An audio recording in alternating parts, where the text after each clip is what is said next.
Welcome back, everybody.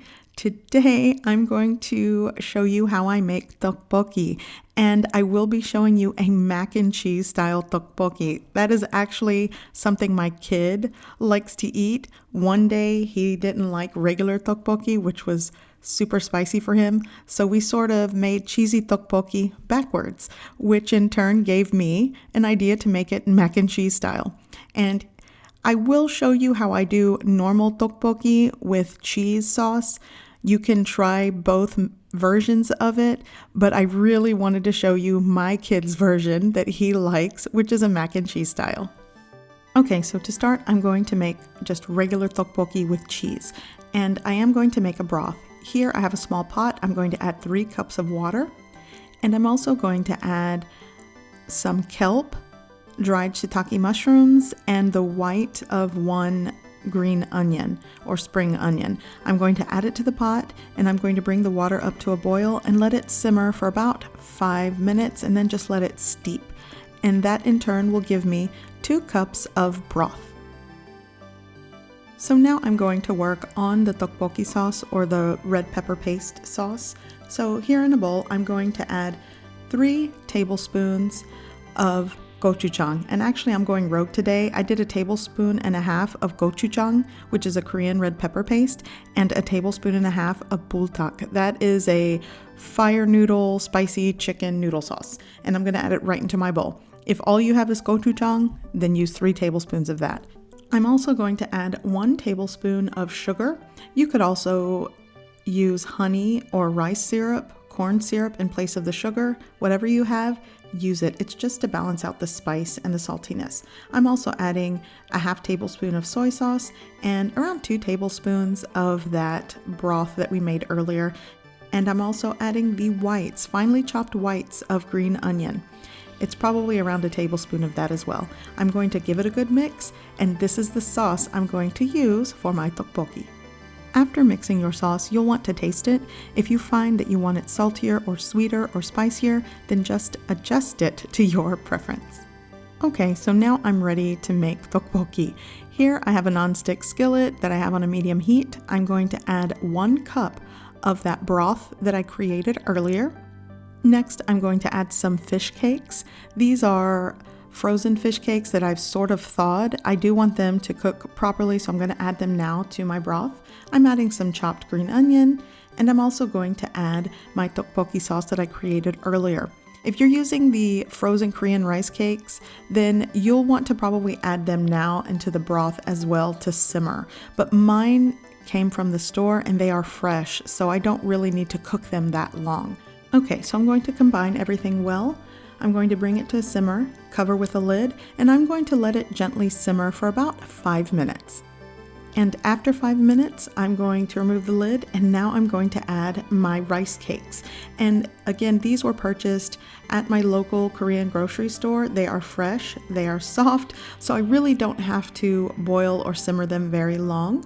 I'm just going to mix them around, combine them in my sauce, and let them simmer for a couple of minutes. And I do want to mention, you could also add boiled egg, you could add sausage, meat, different types of fish cakes. You definitely can add the toppings and ingredients of your choice. But what I like to do is add cheese sauce. You could also top it with shredded cheese, but for the cheese sauce, I'm adding 1 tablespoon of butter to a small saucepan. I'm going to add a pinch of onion powder. And now I'm going to add 4 ounces of softened cream cheese. It'll go through stages, it'll look messy, but continue cooking and softening in the pan, and eventually it'll get creamy like this. And now I'm going to add 1 cup of heavy cream. I'm gonna combine well, and I am working with a medium-low to low heat setting, by the way. You don't want to burn anything. Now I'm going to add 4 ounces of shredded cheddar cheese right into my pot. I'm going to combine and melt the cheese into this sauce, and you have a fantastic cheese sauce.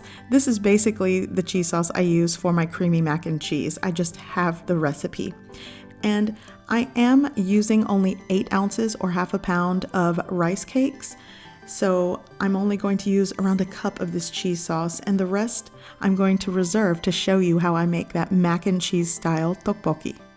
Now, the recipe for the cheese sauce actually works well for a pound of rice cakes if you're doing the mac and cheese style version of this. But I wanted to show you two versions, which is why I only used a cup of that cheese sauce for this version. But now for the mac and cheese version. So I reserved the rest of that cheese sauce, which gave me about a cup and a half left. So I'm going to add the reserved cheese sauce into my pan. And I have this over a medium-low to low heat. And I'm just going to melt down this cheese sauce, and it doesn't take very long. So once I get it melted down and creamy again, and I did not add any extra liquid to this, I just slowly melted down the cheese sauce. Now I'm going to add the other 8 ounces of my rice cakes. Now, if you're doing this version and you're using frozen or the hard type of rice cake, you'll have to follow the instructions to soften them. Typically, you'll need to pre-boil them in water to get them soft again, but these are already soft. So I'm just going to combine them with the cheese sauce, let it simmer for a little bit, and basically this is my kids' favorite way to eat this. Now I've created more tteokbokki sauce, and I sort of diluted it with a little bit of that broth to make it runny, and I'm just going to pour a little bit right on top of these cheesy tteokbokki. You could add all of that spicy sauce to this, but this is basically my kid's cheesy, milder version of this. He calls it mac and cheese tteokbokki. It's just a cheesy Korean rice cake version. And I added a cup of shredded cheddar cheese on top. I'm gonna cover it with a lid to make it extra cheesy. So this is mac and cheese style tteokbokki. Compliments of my child. He loves it. I don't make it very often, but it's a treat for him. And take a look at that cheese pool. This is absolutely delicious, and it is a milder version. So whether you like the original, you like it extra cheesy, I hope you give this recipe a try. I hope you like it, and thanks for watching.